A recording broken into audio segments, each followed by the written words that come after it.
Welcome back to our channel science Guru @Ramdiya Ladwal. पिछले lecture में हमने जो है rate of reaction and chemical reaction के बारे में स्टडी किया। आज हम स्टडी करेंगे factors affecting rate of reaction.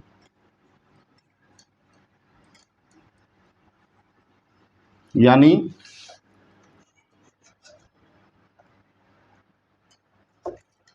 अभिक्रिया की दर को प्रभावित करने वाले कारक।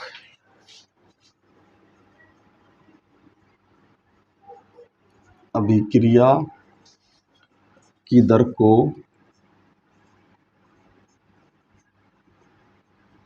प्रभावित करने वाले कारक। अभिक्रिया की दर हमने पिछले लेक्चर में पढ़ी ही है। क्या होती है अभिक्रिया की दर? पदार्थों की सांद्रता में परिवर्तन बटे लिया गया समय। पदार्थों की सांद्रता में परिवर्तन दो तरीके से हो रहा था। मुझे पता है कि अभिकारकों की घटती सांद्रता बटे लिया गया समय और उत्पादों की बढ़ती सांद्रता बटे लिया गया समय, वो हमने पहले से ही डिस्कस कर लिया था। तो यहाँ हम पढ़ेंगे कि कौन कौन से फैक्टर्स हैं जो आपकी रेट ऑफ रिएक्शन को अफेक्ट करते हैं, प्रभावित करते हैं। पहले नंबर पे हम पढ़ेंगे सांद्रता का प्रभाव। सांद्रता का प्रभाव, effect of concentration. Effect of concentration यानी कि यदि हम कंसंट्रेशन को डिक्रीज या इंक्रीज करें तो रेट ऑफ रिएक्शन के ऊपर जो है क्या इफेक्ट पड़ेगा, इसके बारे में हम लोग जो है डिस्कस करेंगे। नंबर 2, ताप का प्रभाव।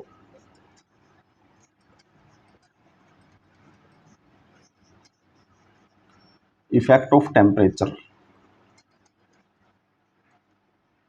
ये हम डिस्कस करेंगे कि अगर हम तापमान को घटाएं या बढ़ाएं तो रेट ऑफ रिएक्शन के ऊपर जो है क्या प्रभाव पड़ेगा। थर्ड नंबर पे उत्प्रेरक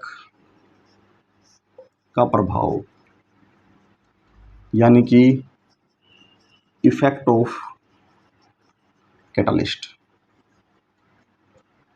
यानी उत्प्रेरक जो है किस प्रकार से जो है अभिक्रिया की दर को प्रभावित करते हैं, उत्प्रेरक होते क्या हैं, उसके बारे में भी हम लोग जो है डिस्कस यहाँ पर करेंगे।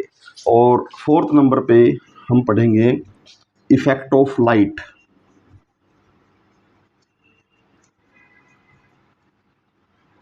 प्रकाश का प्रभाव। प्रकाश का प्रभाव। और पांचवें नंबर पे हम लोग डिस्कस करेंगे इफेक्ट ऑफ प्रेशर। दबाव। दबाव का प्रभाव हम लोग पढ़ेंगे। तो पहले नंबर पे आइए, effect of concentration. Very important topic है, इसलिए पूरी कंसंट्रेशन से देखिए आप भी। पहला है इफेक्ट ऑफ कंसंट्रेशन। ये एक रिएक्शन है जो हमने जनरल रिएक्शन की थी, R गोज टू P। यानी R जो है वो मेरा रिएक्टेंट है, अभिकारक है, P मेरा प्रोडक्ट है, उत्पाद है। R जो है वो P के अंदर कन्वर्ट हो रहा है। ठीक है, जो इस वीडियो को अभी इस वीडियो को देखना शुरू किया है जिन स्टूडेंट्स ने, प्लीज़ वो जो है आप लोग पहले रासायनिक अभिक्रिया क्या होती है और रासायनिक अभिक्रिया की दर क्या है उस वीडियो को जरूर देखिए। देन आप इस वीडियो पे आइए factor affecting the rate of reactions के ऊपर। तो R goes to P। R मेरा रिएक्टेंट है, रिएक्टेंट मीन्स अभिकारक, और P मेरा क्या है, प्रोडक्ट। तो कहता है कि जो किसी भी रिएक्शन का रेट है, रेट मतलब दर, वो जो है डायरेक्टली प्रोपोर्शनल है किसके, कंसंट्रेशन ऑफ रिएक्टेंट की। कंसंट्रेशन ऑफ रिएक्टेंट यानी अभिकारकों की सांद्रता की क्या है, अनुक्रमानुपाती।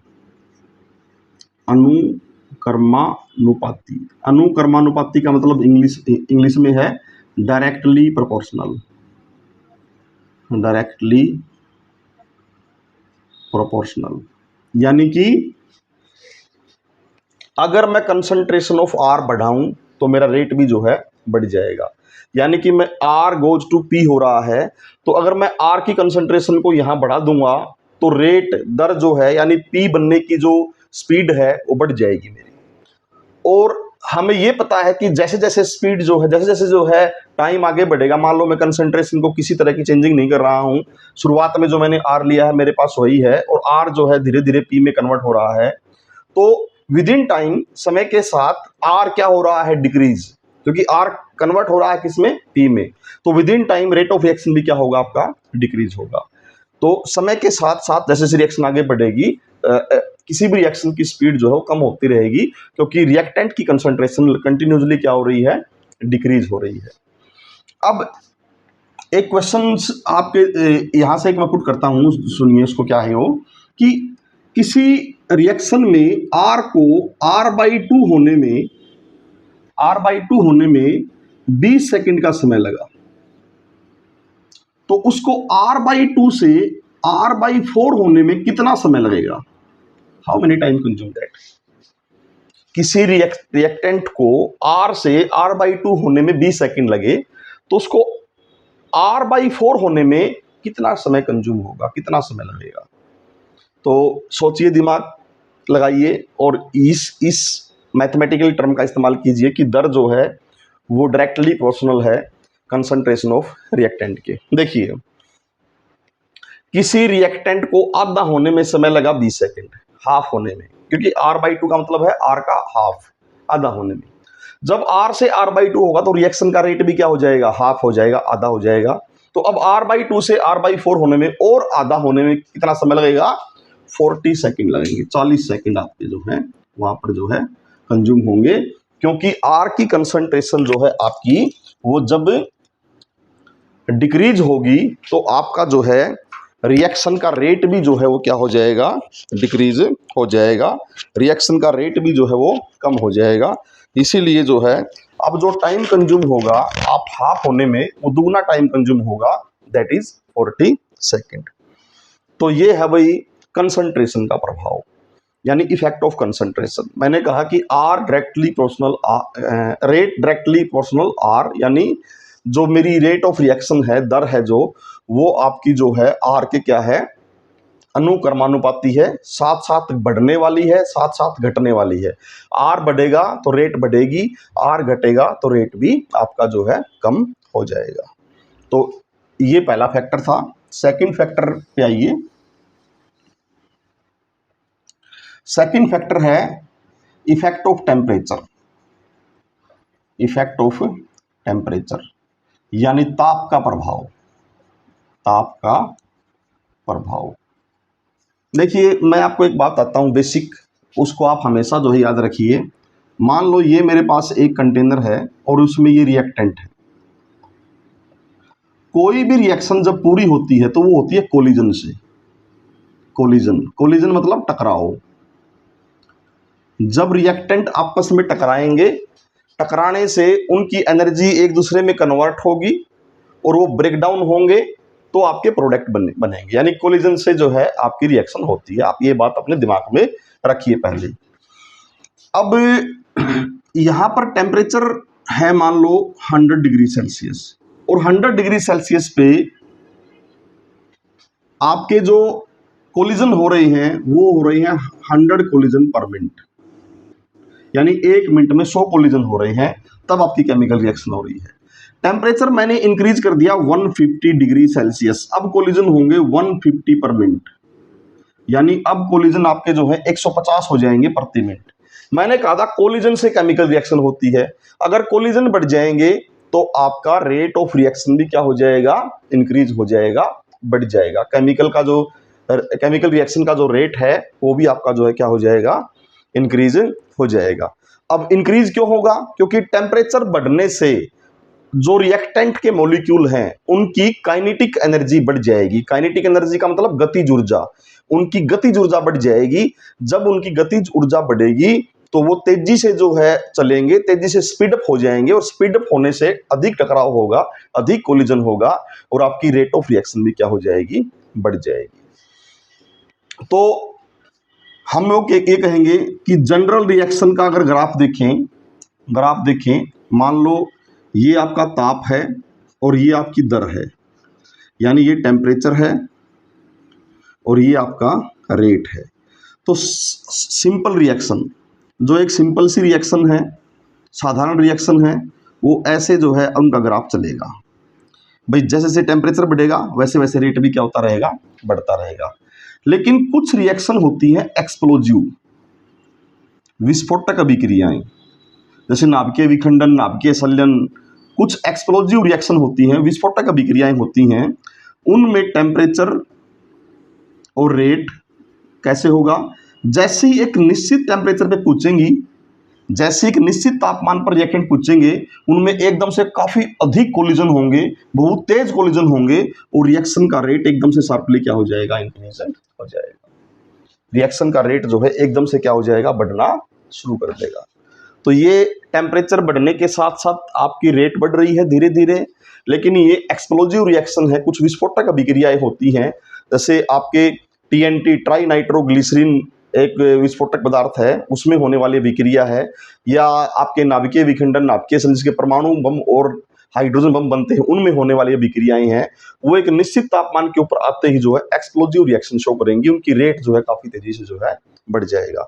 तो आप लोग यहाँ भी यही कहेंगे कि रेट जो है, किसी भी रिएक्शन का रेट डायरेक्टली प्रोपोर्शनल है किसके, टेम्परेचर के, तापमान के। तापमान बढ़ेगा तो केमिकल रिएक्शन का रेट भी जो है बढ़ जाएगा। ये है सेकंड इफेक्ट, सेकंड फैक्टर। अब बात करते हैं थर्ड फैक्टर की, दैट इज थर्ड, यानी ये है effect of catalyst. Effect of catalyst, उत्प्रेरक का प्रभाव। उत्प्रेरक, सबसे पहली बात, उत्प्रेरक क्या होते हैं? उत्प्रेरक वे रासायनिक पदार्थ हैं जो अभिक्रिया की दर को परिवर्तित कर देते हैं। उत्प्रेरक वे रासायनिक पदार्थ हैं जो अभिक्रिया की दर को परिवर्तित कर देते हैं, लेकिन उनकी स्वयं की रासायनिक संघटना पर कोई फर्क नहीं पड़ता। उनकी स्वयं की रासायनिक संघटना पर कोई फर्क नहीं पड़ता।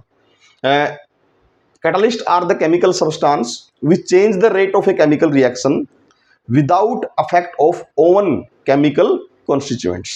यानी उनके खुद की जो केमिकल कॉन्स्टिट्यूएंट हैं, जो रासायनिक संघटक हैं, उन पे बिना कोई बदलाव हुए वे आपकी किसी भी रिएक्शन की रेट को जो है चेंज कर सकते हैं। ये दो तरह के होते हैं, पॉजिटिव कैटालिस्ट जो रिएक्शन की रेट को इंक्रीज करेंगे, यानी पॉजिटिव प्लस उत्प्रेरक। नेगेटिव कैटालिस्ट जो रेट को डिक्रीज करेंगे। जनरली अगर हमने किसी रिएक्शन में कैटालिस्ट को दिखा दिया और हमने जिक्र ही नहीं किया कि कैटालिस्ट कौन सा है, पॉजिटिव है नेगेटिव है, तो वह कैटालिस्ट पॉजिटिव ही माना जाएगा, वह उत्प्रेरक हमेशा क्या माना जाएगा, पॉजिटिव ही जो है माना जाएगा। अगर हम इस बात का किसी केमिकल रिएक्शन में एक्सप्लेनेशन देते हैं या बताते हैं कि ये नेगेटिव कैटालिस्ट है, तब हम मानेंगे कि रिएक्शन का रेट यहाँ डिक्रीज होगा। वरना जो है कभी भी जो है आप केमिकल रिएक्शन के ऊपर, किसी भी केमिकल रिएक्शंस के ऊपर अगर कैटालिस्ट का आप इस्तेमाल करते हैं तो हमेशा उसको हम पॉजिटिव कैटालिस्ट ही मानेंगे। कुछ एग्जांपल्स हैं, एग्जांपल से समझिए। नाइट्रोजन और हाइड्रोजन, नाइट्रोजन गैस है G, हाइड्रोजन 3H2 ये भी गैस है, गोज टू 2NH3 अमोनिया बनाएगी, ये भी गैस है, अमोनिया भी ये गैस है 2NH3। इसमें जो है अगर हमने अमोनिया की यील्ड को बढ़ाना है, अगर अमोनिया को हमें और अधिक तेजी से प्राप्त करना है, तो आयरन इसमें कैटालिस्ट की बात ही काम करता है और ये रिएक्शन 250 केल्विन के ऊपर पूरी होती है। तो आयरन यहाँ पर एक पॉजिटिव कैटालिस्ट है। मैंने कहा कि अगर हम नेगेटिव का जिक्र ही नहीं करते तो सारे कैटालिस्ट को हम पॉजिटिव श्रेणी मानेंगे, पॉजिटिव ही जो है वो रहेंगे। इसी प्रकार सल्फर डाइऑक्साइड ऑक्सीजन से मिलके जो है बनाएगी sulphur trioxide. Sulphur dioxide oxygen से मिलके बनाएगी सल्फर ट्राइऑक्साइड। इस अभिक्रिया में, इस केमिकल रिएक्शन में नाइट्रिक ऑक्साइड कैटालिस्ट है भाई। नाइट्रिक ऑक्साइड क्या है, कैटालिस्ट है, यानी उत्प्रेरक है, जो सल्फर ट्राइऑक्साइड की रेट बनने के रेट को इंक्रीज करेगा, बढ़ाएगा। लेकिन भाई कुछ कैटालिस्ट आपके नेगेटिव हो सकते हैं। मैंने कहा कि अगर जिक्र हो, अगर यहाँ पर एक्सप्लेनेशन दी हो कि नेगेटिव कैटालिस्ट है तो हम मानेंगे। तो उसके लिए एक रिएक्शन है, हाइड्रोजन पेरोक्साइड जो है वो ब्रेक डाउन होगा H2O और O2 में, जल में और ऑक्सीजन में जो है उसका ब्रेकडाउन जो है हो जाएगा आपके H2O2 का, हाइड्रोजन पेरोक्साइड का यहां पर phosphorous acid H3PO3, phosphorus acid, phosphorus अम्ल, फास्फोरस एसिड जो है ये एक नेगेटिव कैटालिस्ट है, यानी कि वो जो है हाइड्रोजन पेरोक्साइड के डिकम्पोज होने की, उसको ब्रेक डाउन होने की रेट को जो है कम कर देता है भाई, घटा देता है भाई। इसीलिए हम इसको यहाँ पर नेगेटिव कैटालिस्ट का जो है नाम देते हैं भाई। तो जनरली अगर हम कहीं नेगेटिव कैटालिस्ट का अगर हम कहीं एक्सप्लेनेशन ना दें, जिक्र ना करें, तो सभी कैटालिस्ट पॉजिटिव होते हैं जो रेट ऑफ रिएक्शन को इंक्रीज करेंगे भाई। क्या करेंगे? रेट ऑफ रिएक्शन को इंक्रीज, बढ़ाएंगे, यानी अभिक्रिया की दर बढ़ जाएगी अगर हम कैटालिस्ट का इस्तेमाल करते हैं। तो अगर हम इस थोड़ा सा इसके डीप में जाएं तो उत्प्रेरक किस प्रकार रेट ऑफ रिएक्शन को इंक्रीज करते हैं। मान ले आपसे कोई पूछ ले या एग्जाम में आ जाए कि उत्प्रेरक रेट ऑफ रिएक्शन को इंक्रीज क्यों कर देते हैं, तो आप उसके संदर्भ में ये आंसर देंगे कि कोई भी कैटालिस्ट जो होता है वो रिएक्टेंटों को अपना सरफेस एरिया, यानी अपना जो स्पेस है अपने ऊपर एब्जॉर्ब कर लेगा, सोख लेगा, और उनको रिएक्शन के लिए बेहतर माध्यम प्रदान करेगा, एक बेस्ट मीडियम देगा उनको कोलाइड करने के लिए, टकराने के लिए, ताकि उसके सरफेस के ऊपर वे कैटालिस्ट, वे रिएक्टेंट आसानी से टकरा सकें। और मैंने कहा था कोलिजन से ही केमिकल रिएक्शन होती है, टकराने से ही केमिकल रिएक्शन होती है। जब रिएक्टेंट आपस में कोलाइड करेंगे, टकराएंगे, तभी केमिकल रिएक्शन होगी। तो कैटालिस्ट जो है अपने सरफेस के ऊपर उन रिएक्टेंट को टकराने के लिए बेहतर मीडियम देता है, बेहतर सुविधाएं देता है, इसलिए उसके सरफेस के ऊपर वो तेजी से टकराएंगे और आपके प्रोडक्ट की फॉर्मेशन करेंगे। ये आप इसका आंसर जो है दे सकते हैं। That is the effect of catalyst. फिर है इफेक्ट ऑफ लाइट, प्रकाश का प्रभाव। इफेक्ट ऑफ लाइट, प्रकाश का प्रभाव। वैसे तो अधिकतर रिएक्शन ऐसी हैं जिनके ऊपर प्रकाश का कोई प्रभाव नहीं पड़ता। बहुत सारी रिएक्शन ऐसी हैं जिनके ऊपर प्रकाश का कोई प्रभाव नहीं पड़ता, चाहे प्रकाश हो चाहे ना हो, लाइट हो या ना हो, वो अपनी ही तरह से जो है रिएक्शंस जो है उनके लिए अगर सही मीडियम और सही माध्यम उनको मिला हुआ है तो वो रिएक्शन होती रहेंगी। लाइट चाहे उनके ऊपर डालिए ना डालिए, उनकी रेट के ऊपर कोई इफेक्ट नहीं पड़ता।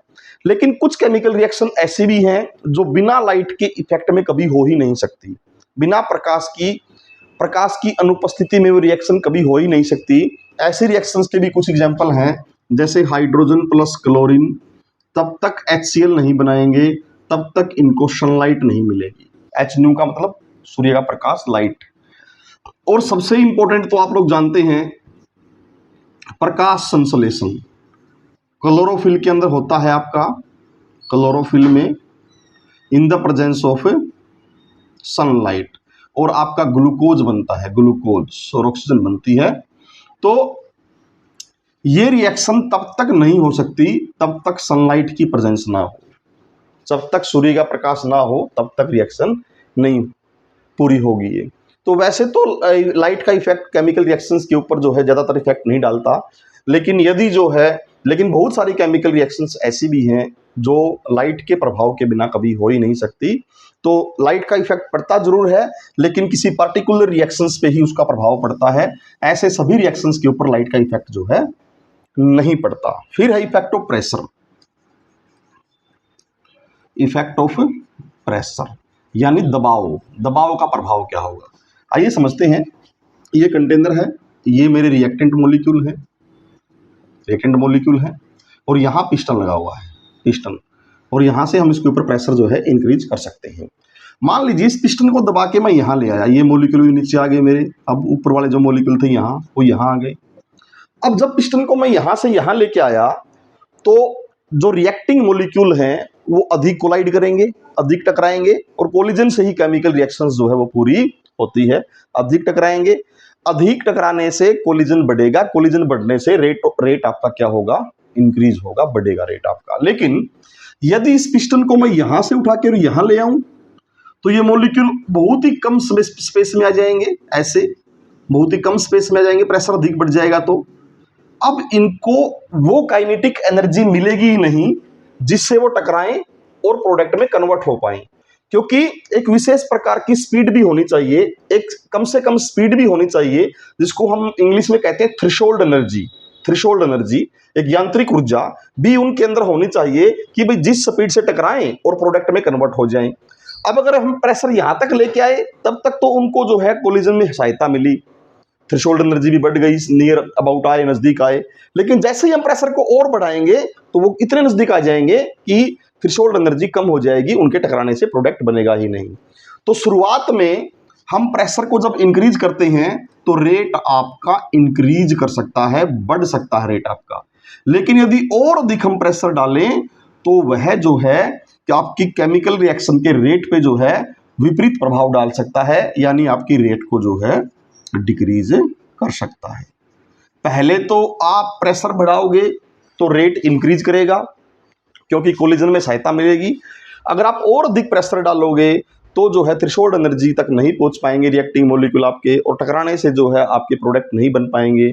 इसीलिए जो है आपकी रेट ऑफ रिएक्शन जो है वो कम हो सकती है, और आपका जो है इफेक्ट ऑफ आपका जो रेट है वो डिक्रीज जो है किसी रिएक्शन का हो सकता है। तो ये है अभी factor affecting the rate of reaction, अभिक्रिया की दर को प्रभावित करने वाले कारक। इसको आप अच्छे से स्टडी कीजिए, पढ़िए, और मैं फिर कह रहा हूं कि चैनल को लाइक व सब्सक्राइब करना मत भूलिए।